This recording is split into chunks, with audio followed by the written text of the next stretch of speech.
But instead, I found a president ready to put the vote and the strike on hold while he gives more time for diplomacy. Mr. President, thanks for talking with us. Thank you so much. Syrian President Assad says there will be repercussions if there's a U.S. military strike, that we should, quote, expect everything. You keep talking about limited, targeted military action, but the fact is you don't know what happens after you order a strike. Well, actually, we know what Assad's capabilities are. And, you know, Mr. Assad's military capabilities are significant compared to a bunch of opposition, many of whom are not fighters. They're significant relative to over 400 children that were gassed. They're not significant relative to the U.S. military. Some of their allies, Iran, Hezbollah, do have the capacity to carry out asymmetrical strikes. But keep in mind that even Assad's allies recognize that he crossed the line in using chemical weapons. Iran itself was subjected to chemical weapons used by Saddam Hussein. Their populations remember what terrible weapons these are. There is a reason why almost the entire international community has signed a ban on chemical weapons, even during hot wars. And it's because they're indiscriminate. And so my narrow concern right now is making sure that Assad does not use those chemical weapons again. And we've seen some indications from the Russians as well as the Syrians today that they may be willing to look at the prospect of getting those weapons under control, perhaps even international control, and getting them out of there where they could be vulnerable to use by anybody. And that's something that we're going to run to ground over the next couple of days. Well, let me ask you about that, because there has been this interesting development today. The Russians say they're going to push Syria to put chemical weapons under international control. The Syrian foreign minister says he welcomes that. Will you delay a strike to see how that plays out? I think it's fair to say that we would not be at this point without a credible threat of a military strike, but I welcome the possibility of the development. And John Kerry will be talking to his Russian counterparts. I think we should explore and exhaust all avenues of diplomatic resolution of this. But I think it's important for us to keep the pressure on and to quote, or to paraphrase at least, a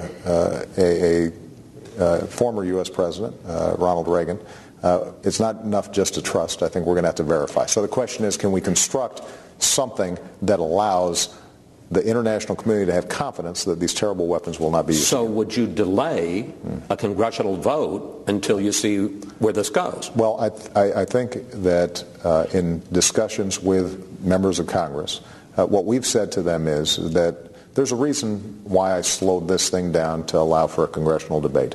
Part of it was because given that the threat was not directed and imminent to the United States, despite me believing I have the authority to take action, I thought it was best for us to actually have this debate because we've gone through a lot of war and people are frankly suspicious of a lot of decisions. But sir, if we have limited time, I just want to ask, will you delay a vote? I am going to make sure that this does not change the calendar of debate in Congress, but there was no expectation that this would be, that Congress would be finished with its deliberations over the next week or so. I mean, clearly it's going to take more time, partly because the American people aren't convinced. So I'm doing interviews tonight. I'm going to speak to the American people tomorrow. A debate will begin in Congress over the next several days. But you think that's going to go over a couple of weeks? I do believe that it's going to take some time. Look, Chris, you guys have polls and you do head counts, and right now the American people are not persuaded. Right now, members of Congress who are just getting back still have questions. So we're going to have time to have a good deliberation in Congress. We will pursue this diplomatic track. I fervently hope that this can be resolved in a non-military way. But I think it is important for us not to let the pedal off the metal when it comes to making sure that they understand we mean what we say about these international bans on chemical weapons. Had you discussed this when you were in St. Petersburg with President Putin, the idea of Russia intervening to try to get them to turn over their chemical weapons? Or do you worry that this could be the Russians, and they have a history of this, trying to throw a monkey wrench into this whole process? I did discuss this with President Putin. This is something that is not new. I've been discussing this with President Putin for some time now. The last time we were at a G20 meeting in Los Cabos last year, I suggested the need for the United States and Russia to work together to deal with this particular problem. It doesn't solve the underlying Syrian conflict, but if we can solve this chemical weapons issue, which is a threat to us and the world, then it does potentially lay the groundwork for further discussions around how you can bring about a political settlement inside of Syria that would provide relief to people who right now are being displaced or killed on almost a continuing basis. Would you set some kind of a deadline or a time frame for the Syrians to turn over their chemical weapons? You're not going to let this go on for months. No. So I think that we should be able to get a fairly rapid sense of how serious they are. We have the UN inspectors are going to be issuing a report fairly soon, I think in parallel with some of the debate that's taking place in Congress. We are going to be immediately talking to the Russians and looking for some actual language that they might be proposing. The UN Secretary General has expressed an interest in working with us on this.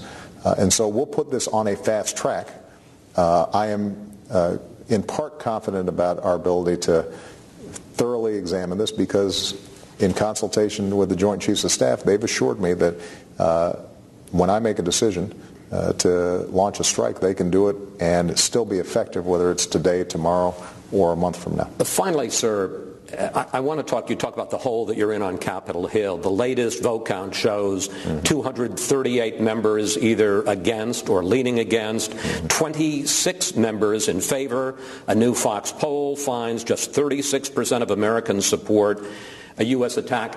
And I guess my question is, how much responsibility do you think you bear for the opposition? For 2 years, you said we did not have a direct national security interest in Syria. You said that the White House said that they did not. You did not seek congressional approval until you decided that you did.